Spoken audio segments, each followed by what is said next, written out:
Welcome to Cosman Tamang Official. कुनै पनि जिल्ला प्रशासन कार्यालयमा जाने हो भने त्यहाँ धेरै सरकारी कर्मचारीहरू हुन्छन्। सबैले आफ्नो कामलाई इमानदारीका साथ पालना गर्नुपर्ने हुन्छ। कसैले द्वारपालको काम गर्छन्, कसैले कागजी काम गर्छन्, कसैले कागजलाई व्यवस्थापन गर्ने काम गर्छन् भने कसैले ती प्रक्रियालाई अघि बढाउने काम गर्छन्। तिनीहरूको भूमिका महत्त्वपूर्ण हुन्छ। उनीहरू सबैको काम राज्यको लागि महत्त्वपूर्ण हुन्छ। तर सोच्नुहोस् त, धेरै सरकारी कर्मचारीहरूले काम गरिरहेको बेलामा राष्ट्रपति आउनुभयो भने के हुन्छ होला? पक्कै पनि सबैजनाको ध्यान एउटै व्यक्तितिर जान्छ, किनकि जिम्मेवारी सबैको महत्त्व भए तापनि पदको स्तरमा सबै एकै स्तरका हुँदैनन्। कसैलाई यो भ्रम हुँदैन कि सुरक्षा गार्ड र राष्ट्रपतिको पद समान हो। कर्मचारीहरू सामान्य छन्, तर तिनीहरूको पद राष्ट्रपतिको पदसँग तुलना गर्न सकिँदैन। तिनीहरू ठ्याक्कै यही कुरालाई हिब्रूका लेखकले श्रोताहरूलाई बताउन चाहिरहेका छन् कि स्वर्गदूतहरू महान छन्, शक्तिशाली छन्, सेवामा छिटो छन्, तर येशू उनीहरूभन्दा श्रेष्ठ हुनुहुन्छ। दूतहरू राज्यका कर्मचारी जस्तै, तर येशू राज्यको शासक हुनुहुन्छ। आज हामी हिब्रूहरूलाई लेखिएको पत्रको अध्याय 1 को पद 4 देखि 14 सम्मलाई हेर्न गइरहेका छौँ। यदि यहाँलाई याद छ भने मैले यो अघि हिब्रूको 1 को 1 देखि 3 बाट प्रचार गरेको थिएँ र त्यसैलाई निरन्तरता दिँदै क्रमिक रूपमा आज अध्याय 1 को पद 4 देखि 14 लाई प्रचार गर्न गइरहेको छु। यहाँको बाइबल एनआरभी संस्करणको छ भने यहाँले पृष्ठ सङ्ख्या 1666 मा आजको प्रचारको खण्डलाई पाउनुहुनेछ। हामी सबैको लागि म पाठ गर्नेछु। जसरी उहाँले प्राप्त गर्नुभएको नाउँ स्वर्गदूतहरूका भन्दा उत्तम छ, त्यसरी नै उहाँ तिनीहरूभन्दा अझ उच्च ठहरिनु भएको छ। तिमी मेरो पुत्र हो, मैले आज तिमीलाई जन्माएको छु भने के कुनै स्वर्गदूतलाई परमेश्वरले कहिल्यै भन्नुभयो? र फेरि म तिनका पिता हुनेछु र तिनी मेरा पुत्र हुनेछन् भने कुनै स्वर्गदूतलाई कहिले भन्नुभयो? आफ्नो प्रथम जन्मेकोलाई संसारमा ल्याउनु हुँदा उहाँ फेरि भन्नुहुन्छ, परमेश्वरका सारा स्वर्गदूतहरूले उहाँलाई नै पुजुन्। स्वर्गदूतका विषयमा उहाँ भन्नुहुन्छ, उहाँले आफ्ना स्वर्गदूतहरूलाई बतास र आफ्नो दासहरूलाई आगोको ज्वाला तुल्याउनुहुन्छ। तर पुत्रको विषयमा चाहिँ उहाँ भन्नुहुन्छ, हे परमेश्वर, तपाईँको सिंहासन सदा सर्वदाको निम्ति रहिरहन्छ। तपाईँको र न्यायको राजदण्ड तपाईँको राज्यको राजदण्ड हो। तपाईँले धार्मिकतालाई प्रेम गर्नुभएको छ र अधर्मलाई घृणा गर्नुभएको छ। यसकारण परमेश्वरले तपाईँलाई आफ्ना साथीहरूभन्दा बढ्ता गरेर हर्षको तेलले अभिषेक गर्नुभएको छ। उहाँ फेरि भन्नुहुन्छ, हे परमप्रभु, तपाईँले आदिमा पृथ्वीको चक बसाल्नुभयो र आकाशमण्डल तपाईँका बाहुलीको काम हो। तिनीहरू त नष्ट हुनेछन्, तर तपाईँ चाहिँ रहिरहनुहुनेछ। तिनीहरू वस्त्र चाहिँ पुरानो भइहाल्नेछन्, खास्टो चाहिँ तपाईँले तिनीहरूलाई लपेट्नुहुन्छ। वस्त्र चाहिँ ती फेर्नेछन्, तर तपाईँ एकै नाश हुनुहुन्छ र तपाईँका वर्षहरूको अन्त्य कहिल्यै हुने छैन। तर कुन स्वर्गदूतलाई उहाँले कहिले यसो भन्नुभयो, तिमी मेरो दाहिने हातपट्टि बस जबसम्म म तिम्रा शत्रुहरूलाई तिम्रा खुट्टाको पाउदान तुल्याउँदिन? के ती सबै स्वर्गदूतहरू मुक्ति पाउनेहरूका खातिर सेवा गर्नलाई पठाइएका सेवा गर्ने आत्माहरू होइन? वचन पढाइ र सुनाइबाट हामी सबैलाई आशिष मिलेको होस्। सम्भवतः हामीहरू धेरैको अध्याय 1 को शीर्षकमै यहाँनिर स्वर्गदूत भन्दा पुत्र श्रेष्ठ हुनुहुन्छ भन्ने शीर्षक हामी देख्न सक्छौँ। म आजको प्रचारलाई सुरु गर्न अघि अघिल्लो प्रवचनको रूपरेखालाई छोटकरीमा बताउन चाहन्छु। हिब्रू 1 को 1 देखि 3 को खण्डहरूमा लेखकले भर्खरै पुत्रको विषयमा कुरा गरिरहेका छन् कि पुत्र परमेश्वरको पूर्ण र अन्तिम प्रकाश हुनुहुन्छ। उहाँ सबै कुराको उत्तराधिकारी हुनुहुन्छ। उहाँद्वारा सारा सृष्टि सृष्टि गरियो, उहाँ परमेश्वरको महिमाको प्रतिबिम्ब हुनुहुन्छ, उहाँ परमेश्वरको सभाको वास्तविक प्रतिरूप हुनुहुन्छ। उहाँले आफ्नो वचनद्वारा सबै कुरालाई सम्हाल्नुहुन्छ। उहाँले पापको शुद्धिकरण गर्नुभयो र उहाँ परमेश्वरको दाहिने हातमा विराजमान हुनुभयो। र जसै पद 4 देखि तल पद 14 सम्म हेर्नुभयो भने ख्रीष्ट स्वर्गदूत भन्दा श्रेष्ठ हुनुहुन्छ भने अर्कै शीर्षक सुरु गरेको जस्तै देखिन्छ। यस खण्डलाई झट्टै हेऱ्यो भने अध्यायको विषयवस्तुले अर्कै मोड लिएको जस्तै यहाँले देख्नुहुन्छ। पद 1 देखि 3 मा लेखकले पुत्रको विषयमा व्याख्या गरिएका छन् भने पद 4 देखि तल 14 सम्म हेर्नुभयो भने पुत्र र स्वर्गदूतको तुलनात्मक व्याख्यालाई प्रस्तुत गरिएको देखिन्छ कि स्वर्गदूत भन्दा किन पुत्र श्रेष्ठ हुनुहुन्छ। प्रियहरू, हिब्रूका लेखकले येशूलाई किन स्वर्गदूतसँग तुलना गरिरहेका छन् होला? तुलना गर्नुको आशय के हो त? यो वास्तवमै पुत्रलाई स्वर्गदूतसँग तुलना गर्न मिल्छ? वा सुहाउँछ त? यहाँले अगाडिको अध्यायहरूमा हेर्दै जानुभयो भने लेखकले स्वर्गदूतसँग मात्र नभई पुराना कालका अरू महत्त्वपूर्ण व्यक्तिहरूसँग पनि तुलना गरेर यहाँले पाउनुहुन्छ। यसको उद्देश्य के हुन सक्छ? यदि प्रभुको अनुग्रह भए हामी आगामी दिनहरूको प्रचारमा पछिल्लो अध्यायलाई हामी हेर्नेछौँ। तर अहिले हामी विशेष गरी आजको विषयवस्तुमा ध्यान दिनेछौँ किन पुत्र स्वर्गदूत भन्दा महान हुनुहुन्छ। आउनुहोस् हामी आजको प्रचारलाई मुख्य 3 भागमा हामी हेर्न गइरहेका छौँ। किन पुत्र स्वर्गदूत भन्दा महान? Why son is superior to angel? पद 4 र 5 स्वर्गदूतहरूले पुत्रलाई आराधना गर्दछन्। Angels worship the son। पद 6 देखि 9 किनकि पुत्र सृष्टिकर्ता र अनन्त प्रभु हुनुहुन्छ। Son is creator and eternal Lord। पद 10 देखि 14 सम्म पहिलो हुँदा किन पुत्र स्वर्गदूत भन्दा श्रेष्ठ हुनुहुन्छ? Why son is superior to angel? पद 4 र 5 मा हेर्नुहोस् त। जसरी उहाँले प्राप्त गर्नुभएको नाउँ स्वर्गदूतका भन्दा उत्तम छ, त्यसरी नै उहाँ तिनीहरूभन्दा अझ उच्च ठहरिनु भएको छ। तिमी मेरो पुत्र हौ, मैले नै आज तिमीलाई जन्माएको छु भने के कुनै स्वर्गदूतलाई परमेश्वरले कहिले भन्नुभयो र फेरि म तिनका पिता हुनेछु र तिनी मेरो पुत्र हुनेछन् भने कुनै स्वर्गदूतलाई कहिले भन्नुभयो? र यहाँनिर हिब्रूका लेखकले पद 4 र 5 मा के दाबी गर्न खोजिरहेका छन्? के लेखकले आफ्नो विचारलाई प्रस्तुत गरिरहेको हुन्छ त? यहाँनिर लेखकले आफ्नो विचारलाई प्रस्तुत गरिरहेको छैनन् वा श्रोताहरूबाट उत्तर पाउनको निम्ति उनीहरूलाई प्रश्न पनि सोधिरहेको होइन, तर उनी यहाँ वास्तविकतालाई घोषणा गरिरहेका छन्। यो एक वास्तविकता, यो एक घोषणात्मक सन्देश हो कि ख्रीष्ट स्वर्गदूत भन्दा श्रेष्ठ हुनुहुन्छ। हामी यस खण्डको विषयवस्तुलाई राम्ररी निहाल्यौँ भने लेखकले यहुदी विश्वासीहरूलाई ख्रीष्ट को हुन् र स्वर्गदूत को हुन् भनी स्पष्ट पार्न खोजिरहेका छन्।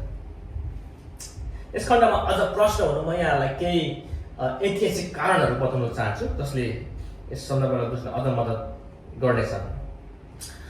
त्यति बेलाको यहुदी पृष्ठभूमि हेर्छौँ भने स्वर्गदूतहरूको गहिरो प्रभाव थियो भनेर विश्वास गर्ने गरिन्छ।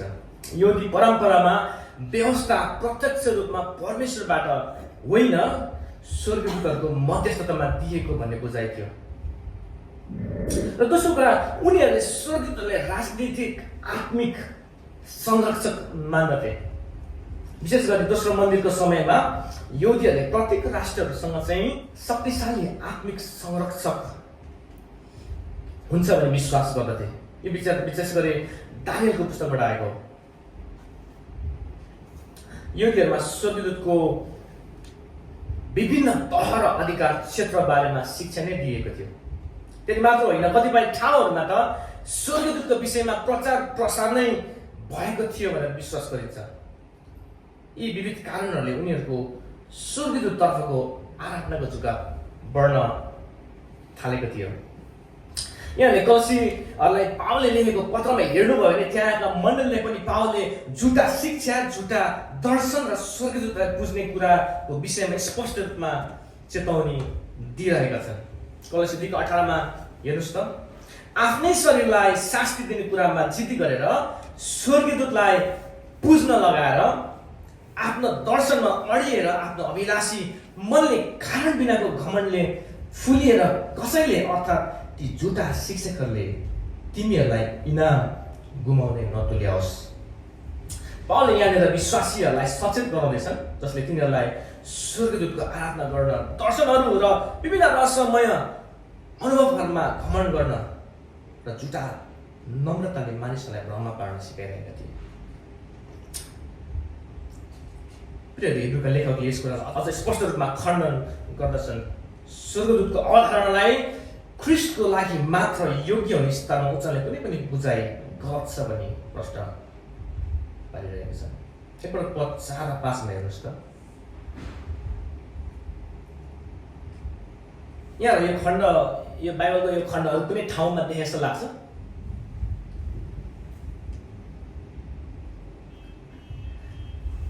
प्रियहरू, हिब्रूका लेखकले यो खण्डलाई भनसँग 2:7 र दोस्रो सामुएल 7:14बाट उद्धृत गरेका हुन्। भनसँग 2:7 मा यसो लेखेको छ, परमप्रभुको यो आदेश म घोषणा गर्नेछु, उहाँले मलाई भन्नुभयो, तिमी मेरो पुत्र हौ, आज नै मैले तिमीलाई जन्माएको छु। दोस्रो सामुएल 7:14 मा हेर्नुभयो भने म त्यसका पिता हुनेछु र त्यो मेरो छोरो हुनेछ। त्यसले अधर्म गर्यो भने मानिसको लठीले म त्यसलाई सजाय दिनेछु र मानिसद्वारा त्यसलाई कोर्राबाजीको प्रहार गर्नेछु। यहाँको जानकारीको लागि यहाँले हिब्रूको पढ्नुभयो भने पुरानो करारका प्रत्यक्ष 31 वटा पदहरू उदाहरण गरेका छन् लेखकले, जसमा पद 4 देखि 14 सम्म मात्र 7 वटा पदहरू उद्धृत गरिएको छ, उद्धृत गरेको पाइन्छ। पद 4 मा जसरी उहाँले प्राप्त गर्नुभएको नाउँ स्वर्गदूतका भन्दा उत्तम छ, त्यसरी नै उहाँ तिनीहरूभन्दा अझ उच्च ठहरिनु भएको छ भने वाक्यांशले पुत्र दिव्य परमेश्वर बन्नुभयो भनेर बताउन खोजेको होइन। प्रियहरू, वा पुत्र योभन्दा अघि चाहिँ उच्च हुनु न थियो, अब आएर चाहिँ उहाँ उच्च हुनुभयो भन्ने लेखकको आशय होइन।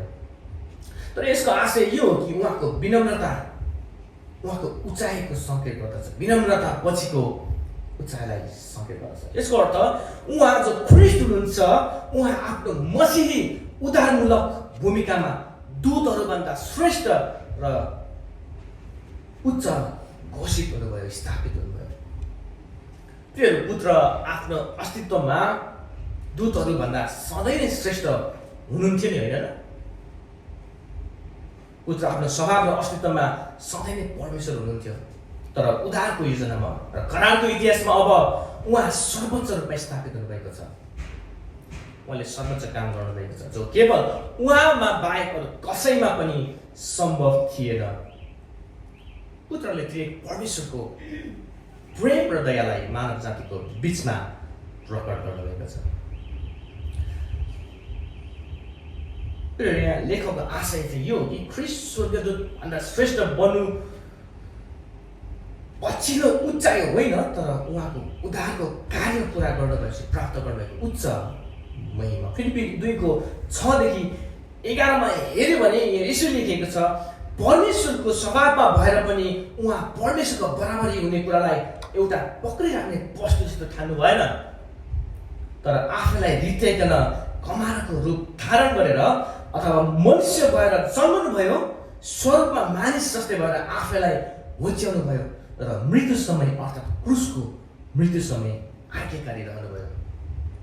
त्यसकारण परमेश्वरले उहाँलाई अति उच्च पार्नुभयो र उहाँलाई त्यो नाउँ प्रदान गर्नुभयो र जो हरेक नाउँभन्दा उच्च छ कि स्वर्गमा, पृथ्वीमा र पृथ्वी मुनि भएको हरेक प्राणीहरूले येशूको नाउँमा उडा टेक्नुपर्छ र हरेक जीवहरूले परमेश्वर पिताको महिमाको निम्ति येशू ख्रिस्टलाई प्रभु भनी स्वीकार गर्नुपर्छ।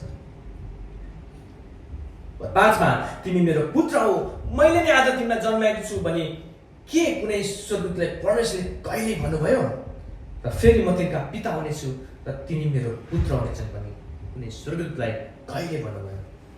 यहाँ प्राकृतिक सम्बन्धलाई हामी देख्दछौँ कि पिताबाट पुत्रको जन्म भएको छ। यहाँनिर यदि पुत्र पिताबाट जन्मिनु भएको हो भने के पुत्र चाहिँ पिताभन्दा कम हुनुहुन्छ भन्नु खोजेको हो त?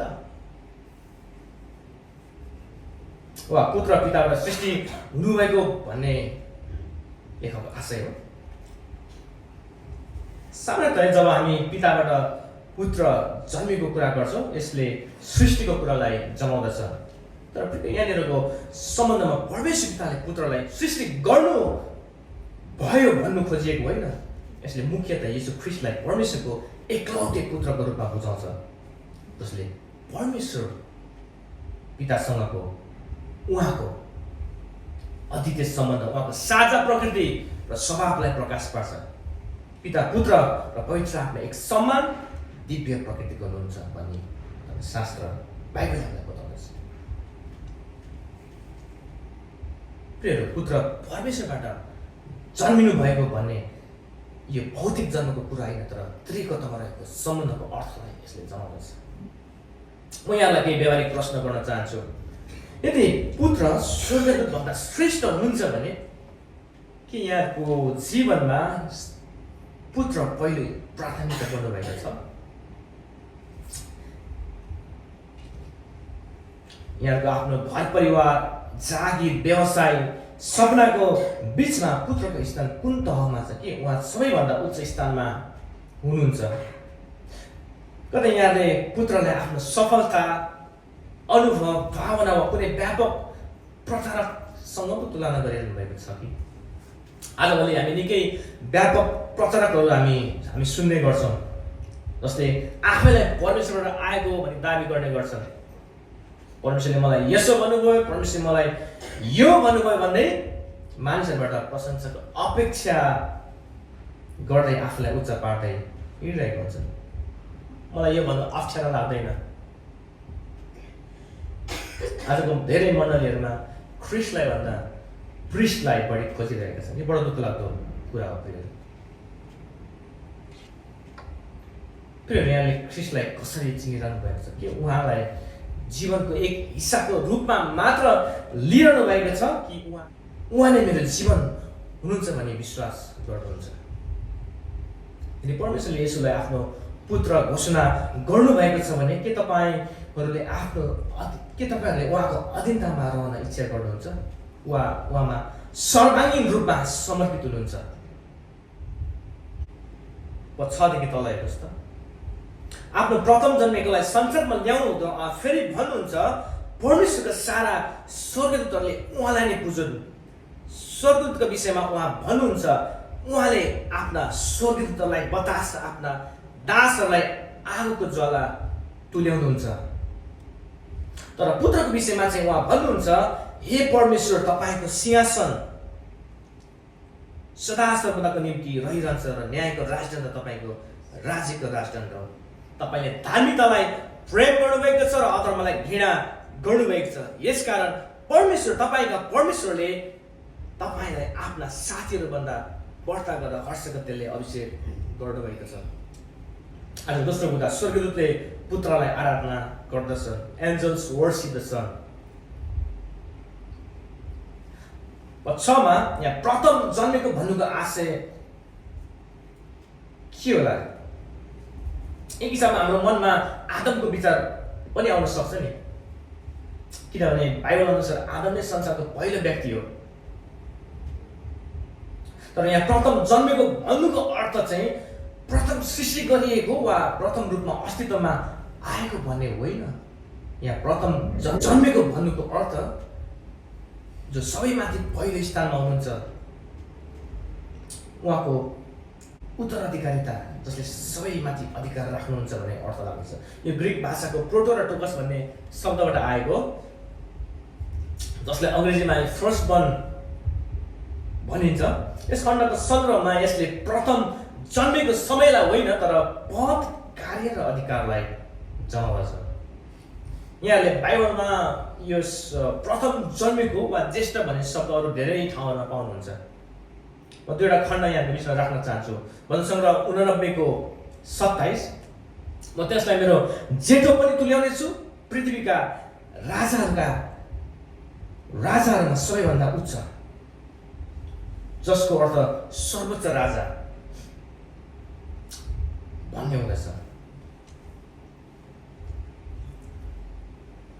यहाँले दाउदको बारेमा हेर्नुभयो भने उनी यिशैका सबैभन्दा कान्छा छोरा थियो नि, तैपनि परमेश्वरले उसलाई ज्येष्ठ बनाउनु भएको छ। प्रश्न 4:22-23 तब तैँले फारोलाई भन्, परमप्रभु भन्नुहुन्छ इस्राएल मेरो जेठो छोरो हो।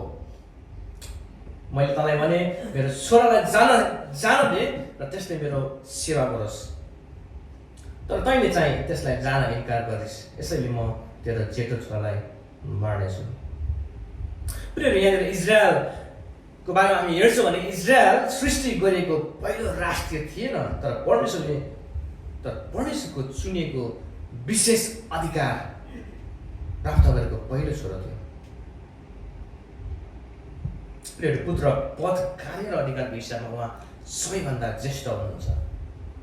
कोलोसिएको 15 यसरी लेखिएको छ, उहाँ अदृश्य परमेश्वरको प्रतिरूप हुनुहुन्छ, सबै सृष्टिको जेठो, जसको अर्थ ख्रिस्ट सृष्टि गरिएको भन्ने होइन, तर उहाँ सबैमाथि ज्येष्ठ हुनुहुन्छ भन्ने हुँदछ। उहाँले सबै सृष्टिमाथि सार्वभौम अधिकार राख्नुहुन्छ। र अर्को कुरा, यहाँ आफ्नो प्रथम जन्मेकोलाई संसारमा ल्याउनु हुँदा भने लेखकले जसरी बताइरहेका छन्, यस वाक्यांशलाई मानिसहरूले प्राय 3वटा दृष्टिकोणमा बुझ्ने गर्नुहुन्छ। पहिले भित्रका मानिसहरूले पुत्र संसारमा जन्मिनु भएको समय हो भनी विश्वास गर्छन् भने दोस्रो समूहका मानिसहरूले पुत्रको पुनरुत्थान पछिको समय हो भनी विश्वास गर्छन्। केही मानिसहरूले पुत्रको दोस्रो आगमन पछिको समयको बारेमा लेखकले कुरा गरेका छन् भनी विश्वास गर्छन्। तर प्रिय धेरै विद्वानहरूले पहिलो मानिसहरूको विचारलाई समर्थन गर्ने गर्दछन्, किनभने मानव इतिहासमा ख्रिस्ट नै परमेश्वरबाट आउनु भएको प्रथम व्यक्ति हुनुहुन्छ, जो पद, कार्य र अधिकारको हिसाबले सबैभन्दा ज्येष्ठ हुनुहुन्छ। पद 6को अन्तिम वाक्यांश हेर्नुहोस् त, परमेश्वरका सारा स्वर्गदूतले उहाँलाई नै बुझुन्। आफ्नो प्रथम जन्मेकोलाई संसारमा ल्याउनु हुँदा सारा स्वर्गदूतले पुत्रलाई आराधना चढाउनु पर्छ। किनभने उहाँ आराधनाको योग्य हुनुहुन्छ, उहाँ सर्वोच्च परमेश्वर हुनुहुन्छ, जसले सबै थोकमाथि सार्वभौम अधिकार गर्नुहुन्छ। पश्चातमा तर स्वर्गदूतको विषयमा उहाँ भन्नुहुन्छ, उहाँले आफ्ना स्वर्गदूतहरूलाई बतास र आफ्ना दासहरूलाई आगोको ज्वाला तुल्याउनु भयो। पद 8-9 तर पुत्रको विषयमा चाहिँ उहाँ भन्नुहुन्छ, हे परमेश्वर, तपाईँको सिंहासन सदा सर्वदाको निम्ति रहिरहन्छ र न्यायको राजदण्ड तपाईँको राज्यको राजदण्ड हो। तपाईँले धार्मिकतालाई प्रेम गर्नुभएको छ, अधर्मलाई घृणा गर्नुभएको छ। यसकारण परमेश्वरले तपाईँलाई आफ्ना साथीहरूभन्दा बढ्ता गरेर हर्षका तेलले अभिषेक गर्नुभएको छ। प्रियहरू, लेखकले यस खण्डलाई भजन सङ्ग्रह 104 को 4 र 45 को 6 देखि 7 उद्धृत गरेका हुन्। यदि यहाँले भजन सङ्ग्रह 45 को सन्दर्भ हेर्नुभयो भने त्यहाँ राजकीय विवाहको निम्ति कोरही वंशका आराधकहरूले इजरायलका राजाको निम्ति विवाह गीत गाएका हुन्। तर यहाँ हिब्रूका सन्दर्भमा लेखकले श्रोताहरूलाई पुत्रको सर्वश्रेष्ठता बताउनु यस खण्डलाई उद्धृत गरेका हुन्। पश्चातमा लेखकले स्वर्गदूत र उनका दासहरूको कर्तव्यको बारेमा बताइरहेका छन्। यसको मतलब उनीहरू परमेश्वरको निर्देशन र आदेश अनुसार चल्दछन्। स्वर्गदूत र उहाँका दासहरूलाई उहाँले आफ्नो कामको निम्ति नियुक्त गर्नुभएको छ। जसै बतास र आगोको ज्वालाले यो कुरालाई जनाउँदछ कि उनीहरू परमेश्वरद्वारा परिचालित छन्। यस प्रतीकात्मक चित्रणले उनीहरूको गति, शक्ति र सेवकको भूमिकालाई बताइरहेको छ। तर पद 8-9 पुत्रको विषयमा चाहिँ स्वयं परमेश्वर पिताले भन्नुभएको छ, उहाँ न्यायी, धर्मी, प्रेमी र अभिषिक्त राजा हुनुहुन्छ। पुत्र सिंहासनमा विराजमान हुनु नै न्यायी शासक हुनुहुन्छ, जसले धर्मीलाई प्रेम र अधर्मीलाई घृणा गर्नुहुन्छ। उहाँ अभिषिक्त राजा हुनुहुन्छ। प्रिय, हामीलाई थाहा छ संसारका राजाहरूको सिंहासन सधैँ रहिरहँदैन। उनीहरू सधैँ धर्मात्मक नहुन पनि सक्छ, उनीहरूको फैसला सधैँ न्यायसङ्गत नहुन पनि सक्दछ। उनीहरू आफै पनि आधार्मिकतामा जिइरहेको हुन्छन्, तर केवल पुत्र ख्रीष्ट हुनुहुन्छ जसले जसको राज्य शासन सदा सर्वदा रहन्छ, जो न्यायी धर्मी र अभिषिक्त राजा हुनुहुन्छ। उहाँको शासन विश्वव्यापी रूपमा छ। सबै प्रधानताहरू, शक्तिहरू, अधिकारीहरू माथि उहाँले नियन्त्रण राख्नुहुन्छ। प्रियहरू, आफैलाई जाँच्नुहोस् कि यदि स्वर्गदूतहरूले उहाँको आराधना गर्दछन् भने उहाँद्वारा बचाएकाहरूले झन् कति बढी गरेर उहाँको आराधना गर्नुपर्दछ। यदि शक्तिशाली स्वर्गदूतहरू पनि उहाँको सेवक हुन् भने हामी कति बढी उहाँको नम्र सेवक हामी बन्नुपर्दछ। पुत्र न्यायी र धर्मी शासक हुनुहुन्छ भन्ने कुराले यहाँले आफ्नो जीवनलाई कति गम्भीरतापूर्वक लिनुभएको छ। प्रियहरू, उहाँले धार्मिकतालाई प्रेम गर्नुहुन्छ र अधर्मीलाई घृणा गर्नुहुन्छ। के यहाँले आफ्नो पापहरूलाई घृणा गर्नुभएको छ वा पापका कामहरूलाई व्यवस्था गरिरहनु भएको छ? उहाँ अभिषिक्त राजा हुनुहुन्छ।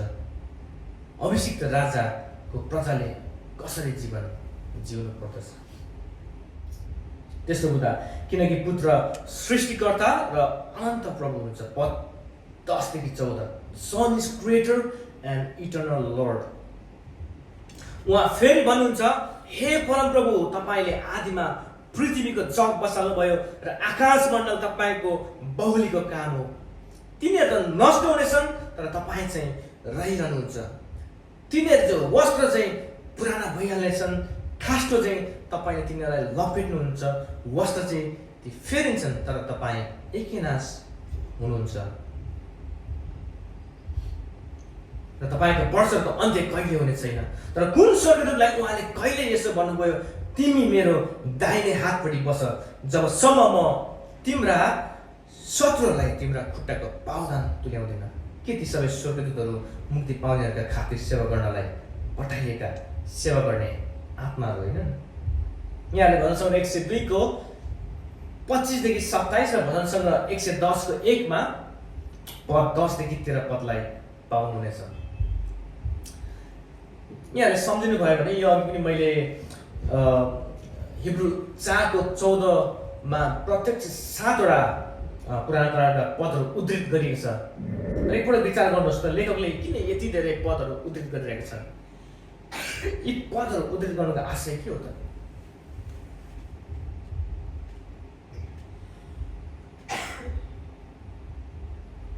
यहाँ स्पष्ट छ, हिब्रूका लेखकले पुत्रको पहिचान, उहाँको श्रेष्ठता र स्वर्गदूतको पहिचानको भिन्नतालाई प्रश्न पार्न खोजिरहेको छ। विशेष गरी ती यहुदी विश्वासीहरूलाई जसले यहुदी धर्मलाई जानेका थिए। यदि यहाँले पहिलो शताब्दीको यहुदी इतिहास हेर्नुभयो भने यहुदी धर्मशास्त्रीहरूले एउटै परमेश्वर हुनुहुन्छ भन्ने कुरामा दृढ जोड दिँदथे।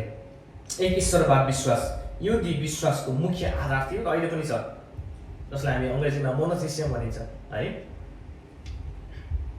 र आजको संसारमा हामी हेर्ने भने हामी धेरै विश्वासका मानिसहरू हामी पाउन सक्छौँ। यी मानिसहरू मोनोथिसियम एक ईश्वरवाद विश्वासलाई अभ्यास गरिरहेका छन् भने कसैले पोलिथिसियम भन्छ होइन, बहुईश्वरवाद जसले धेरै ईश्वरहरू हुनुहुन्छन् भन्ने विश्वास गर्छन्। कसै नास्तिकवाद छन्, कसैले ईश्वरै छैन भन्ने कुरालाई विश्वास गर्छन् भने कसैले सर्वेश्वरवाद प्यान्थिजम भन्छ अङ्ग्रेजीमा, जसले सबै कुरा नै परमेश्वर हुनुहुन्छ भन्ने विश्वास गर्छ। एउटा रोचक कुरा के छ भने यहाँहरूलाई यस्तो विचार आउन सक्छ, क्रिस्चियन विश्वासको परमेश्वर त बहुईश्वरवाद हुनुपर्छ किनकि उहाँहरू त त्रिएक हुनुहुन्छ नि, होइन र? क्रिस्चियन विश्वासका मानिसहरूले पिता परमेश्वर, पुत्र परमेश्वर र पवित्र आत्मा परमेश्वरलाई विश्वास गर्छौँ नि। तर बाइबलले हामीलाई यो बताउँदछ कि क्रिस्चियन विश्वासको परमेश्वर एउटै परमेश्वर हुनुहुन्छ। व्यक्तित्वमा 3 भए तापनि परमेश्वर एक हुनुहुन्छ। पद 10 मा हेर्नुहोस् त, उहाँ फेरि भन्नुहुन्छ, हे परमप्रभु, तपाईँले आदिमा पृथ्वीको जग बसाल्नुभयो र आकाशमण्डल तपाईँको बाहुलीको काम हो। यहाँनिर परमेश्वर पिताले परमप्रभु भनी जसलाई सम्बोधन गरिरहनु भएको छ, वा अर्को भाषामा प्रभुहरूका पनि प्रभु पुत्र ख्रीष्ट हुनुहुन्छ, जसद्वारा आदिमा सबै सृष्टिको काम गरियो। उहाँमा सबै थोक सृष्टि भएका छन्। स्वर्गमा र पृथ्वीमा भएका दृश्य वा अदृश्य थोकहरू सबै थोक उहाँद्वारा नै र उहाँको निम्ति सृजिएका हुन्। पद 11-12 हेर्नुहोस् त। यो एक अगमबाडीय सन्देश पनि हो कि सृष्टि एक दिन सम्पूर्ण रूपले नष्ट हुनेछ, सबै कुरा सम्पूर्ण रूपले नाश हुनेछ। प्रियले, यो सृष्टि अनन्तको लागि होइन भने बाइबलले हामीलाई बताउँदछ।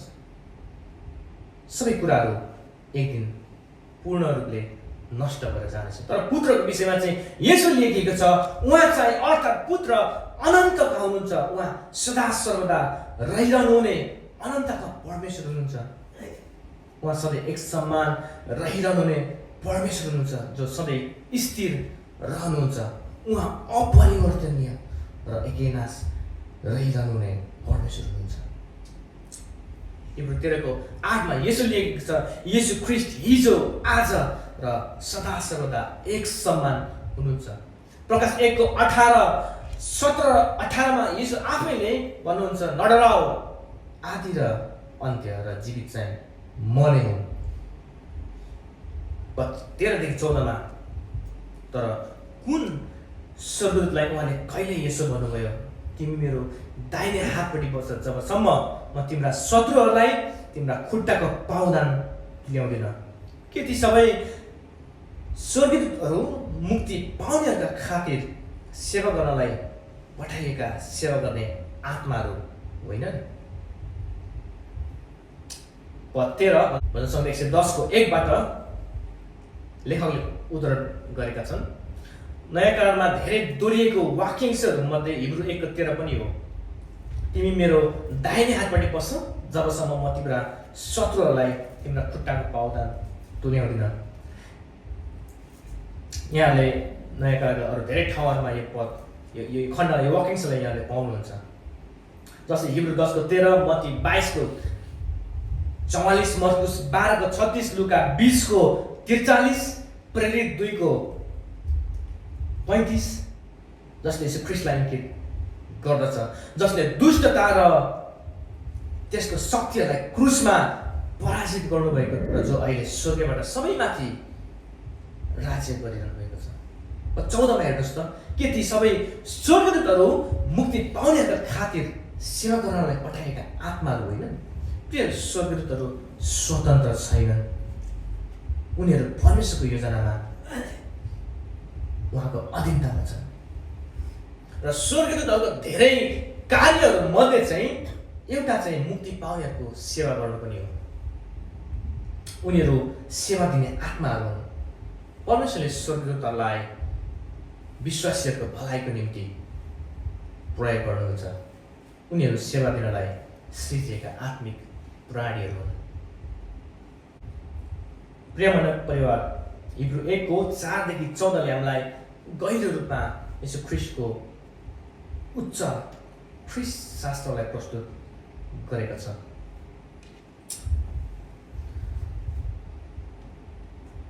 पुत्रले स्वर्गदूत भन्दा उत्तम नाउँ प्राप्त गर्नुभएको छ, किनकि उहाँ परमेश्वरको अनन्त पुत्र मसीह ख्रीष्ट हुनुहुन्छ। स्वर्गदूतहरूले पुत्रलाई आराधना गर्दछ, किनभने स्वर्गदूतहरूले उहाँलाई आराधना गर्न आज्ञा दिएको छ।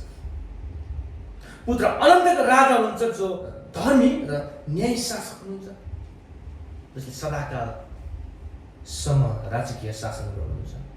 पुत्र सृष्टिकर्ता हुनुहुन्छ, चाहे ती दृश्य वा अदृश्य थोकहरू हुन्, सबै थोक उहाँद्वारा सृजिएका हुन्।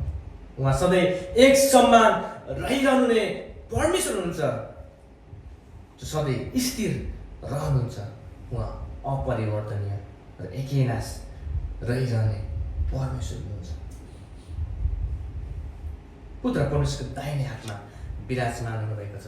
यसले उहाँको सर्वोच्च अधिकारलाई देखाउँदछ, उहाँको सार्वभौम अधिकार। प्रिय मण्डली परिवार, आफ्नो हृदयलाई जाँच गर्नुहोस् के पुत्र यहाँको जीवनमा पहिलो स्थानमा हुनुभएको छ। यहाँले पुत्रलाई कसरी चिनिराख्नु भएको छ? कि यहाँहरू पनि दोधारमा हुनुहुन्छ कि यहाँहरूले पनि पुत्र येशूलाई ती यहुदी विश्वासीहरू जस्तै स्वर्गदूत सरत ठान्नु भएको छैन?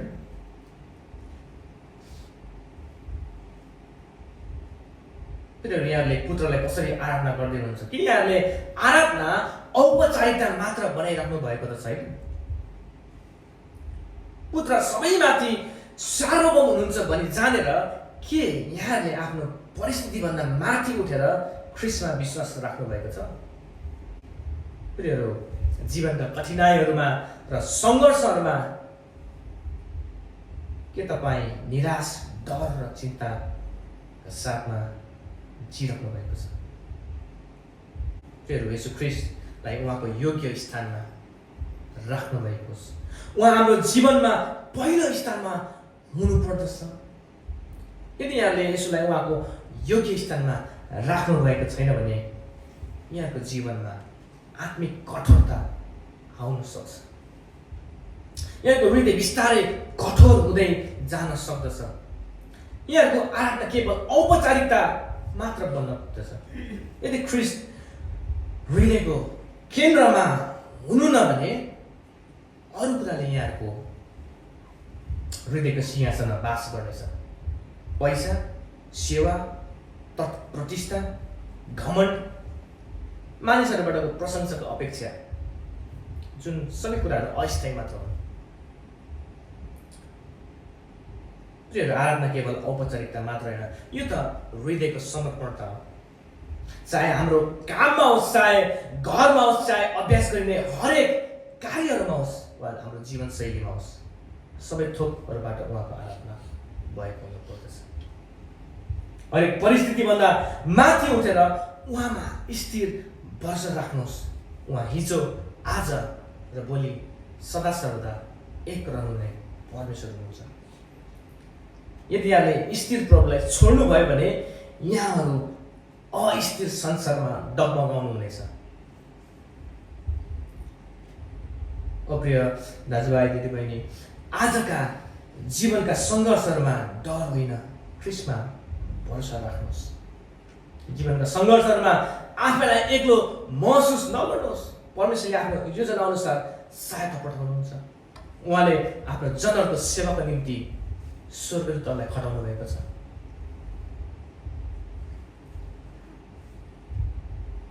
पुत्रलाई अस्वीकार गर्नु जोखिमपूर्ण कुरा हो।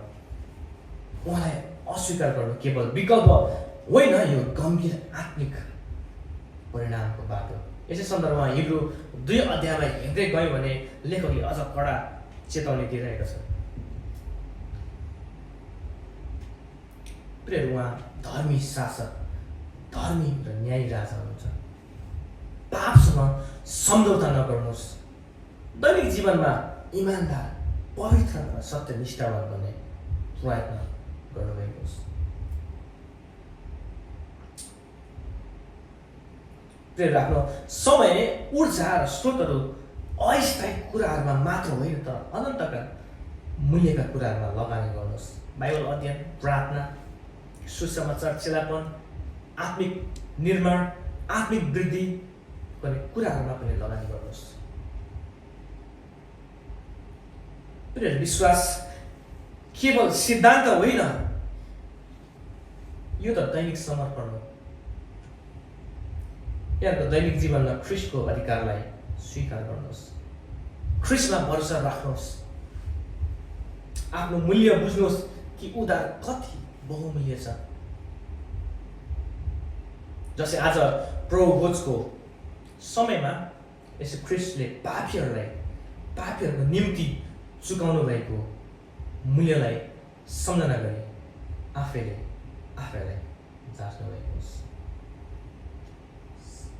परमेश्वरले यहाँ सबैलाई आशिष दिनुभएको होस्। जय मसीह। Thanks for watching. God bless you all.